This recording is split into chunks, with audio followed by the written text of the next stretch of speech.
Kriega.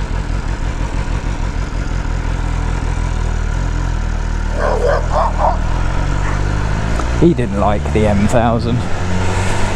But dogs do not have taste in motorcycles. It's got a lovely pull-off. By that I mean just releasing out the clutch and you just go. There's no real jerkiness. Near about 4,000 RPM. First is getting a little bit, why am I in first? What are you doing? I don't want you to hold it in first. And there's all that, you know, whee, if you want it. I mean, this just drops between your legs so well.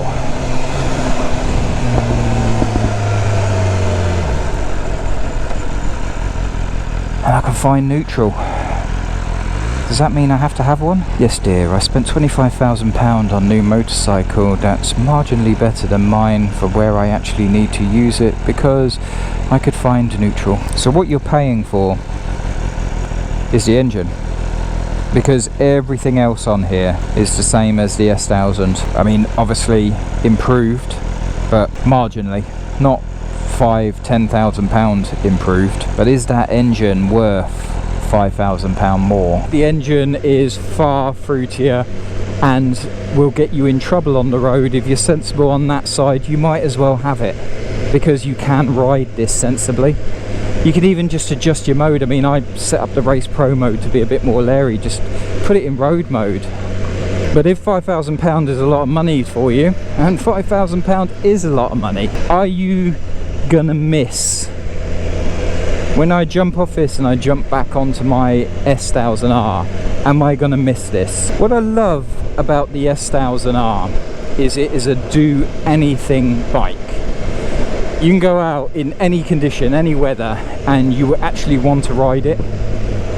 And if you do go out with the ZX10s and the RRs and all the other litres out there, it will hold its own. Sure, you're going to be at the back of the pack, but only temporarily, not a great deal. This will keep you up there with them if you've got the thigh strength to hang on, because it's still the same naked bike. And if speeds above 150 miles an hour on the dual carriageway, sticking up with your fair-ed friends up front is important to you, then this engine will help you get to your goal. But if you only want to go up to 160 miles an hour once in a blue moon, you're quite happy at, you know, the 70, 110, 20 miles an hour, then the S is all you're going to really need. I mean, what's nice here is if I want to overtake that car, I don't even have to think about it. In third gear, off I go. Whereas on the S, you'd have to think, okay, I'll drop it down a gear, and then you're ready to go. This, because of shift cam, and I remember this on the RR so well, you just don't have to worry about any gear you're in. It will just do it, it will get you there. So we've established the power is immense, and it's up there now with all the hyper nakeds that, you know, the S really should have been, and it's because of this engine. But the way it gives you the power, it's not like the Ducati V4S, where the Ducati, I don't know, there's just a sort of drama with the way it does it. There's an orchestra going off, whereas this is clinical, and I like that. I mean, I really like that. It's just there, it's just one straight curve, power. And it is the same with the Ducati, but the Ducati's giving you that intake box where you can hear it growl, the vibration between your legs. This isn't. This is a lot more refined. Even though it's a very vibey bike, which you can tell from the mirrors alone.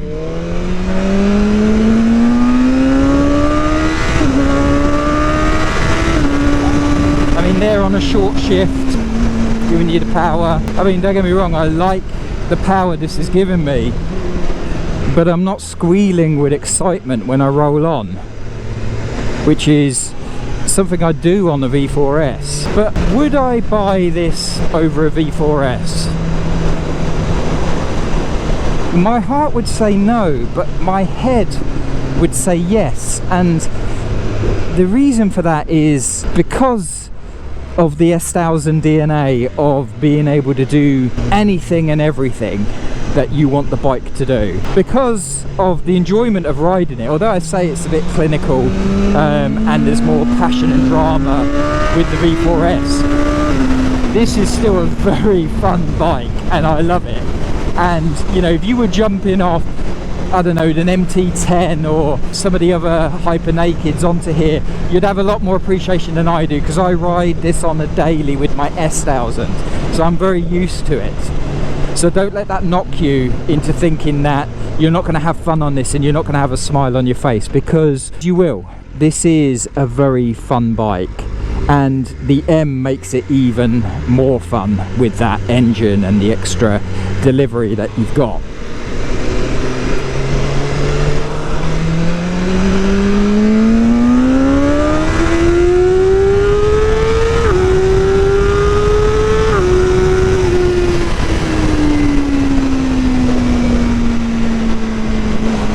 A straight line there, you can just feel that sort of race bike in it again. The zoom, zoom. Off the lights, this thing is smoking, it's cooking. And the dampener as well is better. I can feel it straight away. There's just not that twitch that the S1000 gives you. But the extra speed that it's giving you, coming here off the roundabout,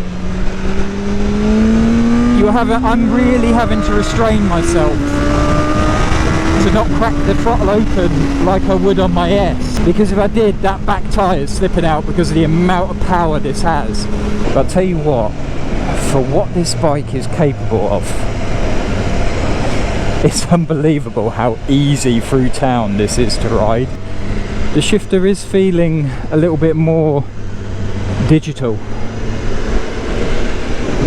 It still does have that clunk into first gear though, no matter how gentle you are. Just bonk first gear. Bosh. What is it with that? Whack first gear. I mean, now I think about it and the more I'm doing with it, that shifter is definitely smoother. I would like more pops and bangs from the exhaust. We've already covered that. The Akropovich, although nice, could be better. Where are you going, my guy? You don't know, do you? The more I get used to this bike, and the more I get used to riding it softly, because we're around town and we're taking things easy, the more I actually appreciate what BMW have done to tone down the bonkersness.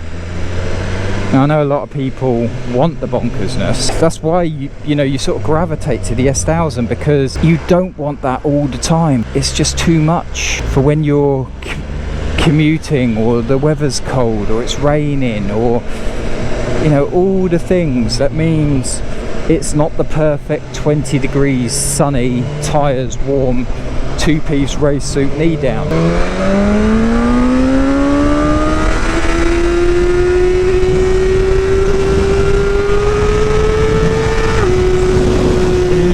That little surge at 13,000 RPM where it wants to lift.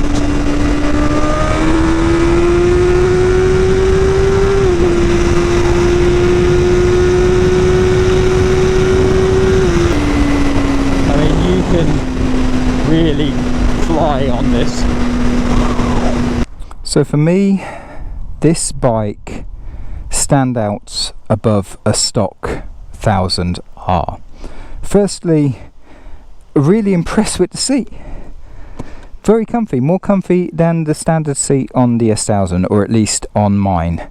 The next is the actual quick shifter in conjunction with this engine, because it's not the quick shifter, it's the same that's on my bike, I know it is, but the way it reacts with this RR engine just makes things so smooth. It makes things just so much more sedate. You just drive around in second gear. You genuinely don't need to use a clutch on this bike. The ability to have the modes, now that's massive. That is big for me, because I want the ability to turn modes on and off on the fly. But the other upgrades, the M Brembo brakes, the wings, although I can feel them working, and everything else is just what you get on an S1000R, or can make your S1000R up to. The carbon that you see here on the competition pack, you can get that for the S1000. The billet pack, same as you get on the S1000. The new tail tidy, I gotta say, out the box is not bad actually. That's a massive improvement.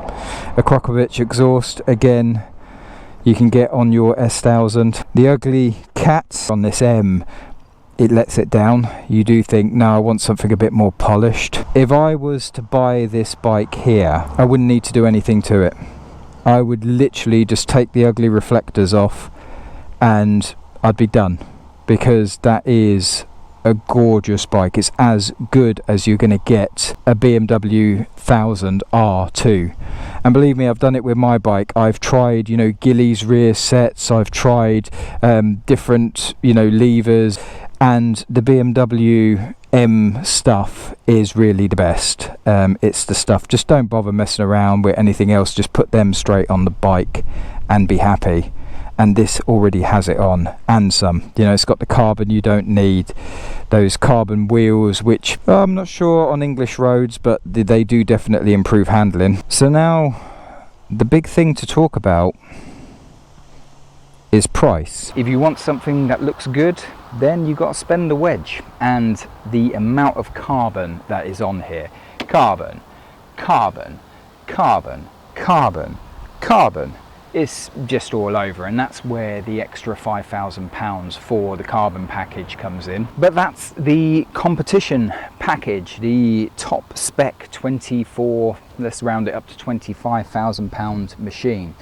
If you have the standard trim £19,000 model, let's call it 19.5 with a couple of little extras on it, then you're not really going to tell much difference between that and a stock S1000R, aside from these wings.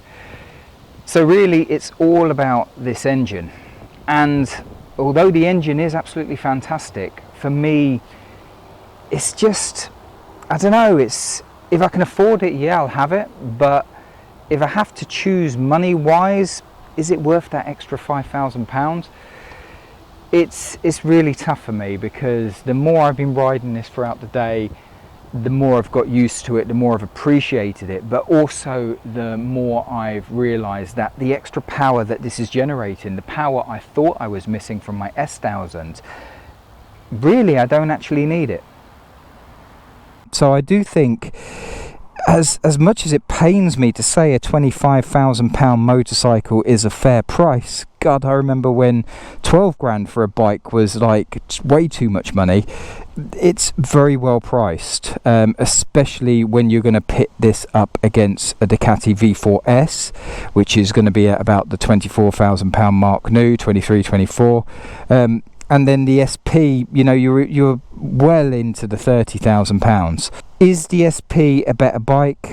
You're going to have to ride both of them and make your decision. There are plenty of people that have driven their SPs into BMW and driven out on the M1000, and vice versa if you speak to Ducati. Myself, I would go for this. And it's a very torn decision. There are a lot of things about the Streetfighter V4S that I love, but this is just, it's just clinical perfection. When you just want a bike to do everything, this is it. But that wouldn't be a simple answer, because we then have the issue of the second-hand market. Now, this bike is £24,000, and I bet you give it 2 years and you'll be able to pick one up for 20. BMW will tell you no, because it's an M and there's limited numbers, etc, etc. I don't care.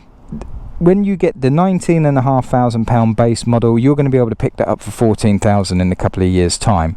My S1000 Sport, I paid just over £14,000 for it. It's worth 12, 13, you know, a couple of years later. My S1000R, I paid £19,500 for it. It was worth £16,000 when I traded it in against the R. So the second-hand market is going to mean that these are far more attractive than you think. So when I'm saying £25,000 for this machine here, if you can pick it up for 20, it really becomes a no-brainer. If you can pick up the model below for 16, if you then wait a little bit more for the next model to come out, these are actually going to be quite a reasonable price. If you can afford it, I mean, just look at what you're walking up to. This is unbelievable looking in the carbon competition pack. I mean, the standard 19.5 grand one, with some tweaks and a little bit of carbon here and there, you know, it's going to be as good and personalized to yourself. I mean, the feeling of this coming up to it, swinging a leg over, looking at the spoilers here underneath, you just feel a bit like Batman with them there. This is an incredible feat of engineering, that something so powerful, something so bonkers like this can exist. I mean, I can literally be riding down this god-awful, bumpy, hideous road, cruise control on at 27 miles an hour, on a 214 horsepower super hyper bike. If I wasn't so stingy, this would be my bike. Thing is, if it was my bike, would I then have the dilemma again of how long until I lose my license? I mean, that change there, a little bit from the dampener, but the amount of power you're putting through that wheel there, it's just a machine. And then of course you just pop it up in 6th gear and just sit there poopling along. Okay, so straight off the M, back onto the Old Faithful. So handling wise, this is, like I say, back to the 50 pence piecing where it's dropping, it's not holding like the M did. Now, I've been on that bike for 3 hours. I have golfers and tennis elbow, and that long in the saddle, usually I'm starting to feel it, and I didn't on that bike. And I'm not sure if it's this extra twist here on the bar, if that's making the difference. Yeah, the quick shifter is definitely not as nice. You're right there, son.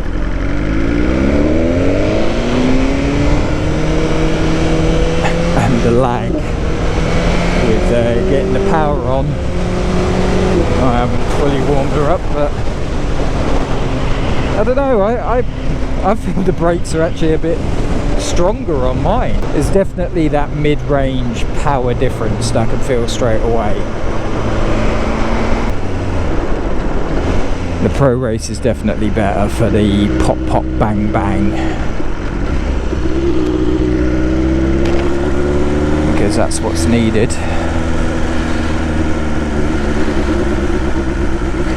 So this you have to rev up to the 12, you haven't got that extra.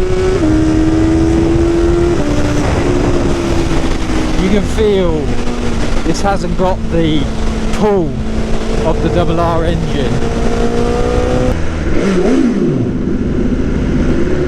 Pro Race definitely sounds better. Yeah, I can feel already, like, going down the gears, it's a bit spongy, a bit more mechanical, the way this quick shifter is working with the engine. But one thing I can tell you is, if you're in the market for an S1000R, you will not be disappointed if you pick up the sport model that I have here or the M model. These are absolutely fantastic bikes. They are so capable. They're not going to give you as much of a giddiness as some of the other bikes out there, but they give you more than enough. And I think realistically, the difference between this and the M is really bragging rights when it comes to street riding. But as always, guys, thank you so much for watching, and especially massive thank you to Wollaston BMW in Northampton for loaning me the competition M1000R to test back to back against my S1000 here. And the other thing to bear in mind that I haven't touched upon is the BMW Ecosphere. Now, I have owned for the last 3-4 years the double R, then this single R, and I have friends that also own BMW bikes, and we go to Wollaston in Northampton. And I gotta say, touch wood, I've been really lucky with my bikes. No issues at all. Real minor stuff like a screw coming loose or something else. My friend who has an S1000R, he's had a bit of the fairing come away at the front. He's had an issue with the dampener, and under the warranty it's just been so easy. Literally run the bike down, give you a loan bike, sort the problem, no issues, no fuss. It's that easy. With them being round the corner from where we live, it just makes life easy, you know. And that's the thing, you don't want complications with a bike. If things start to go wrong, you don't want to have to be arranging, you know, all these things, whereas BMW sort it all out. If you're a bit further away, they can arrange for a tow. It's a nice place to be, the people are nice, the staff are nice, so it's good to be part of that dealer network. And that's why you go for new bikes, because of your warranty, and then, you know, if you're keeping it, you can extend your warranty and get more life out of it. People do say, you know, dealer prices, and there is an element to that, but on a whole I've found BMW quite fair. So thank you once again for watching. I hope the video was useful. Thank you to Wollaston BMW in Northampton, and catch you on the next video.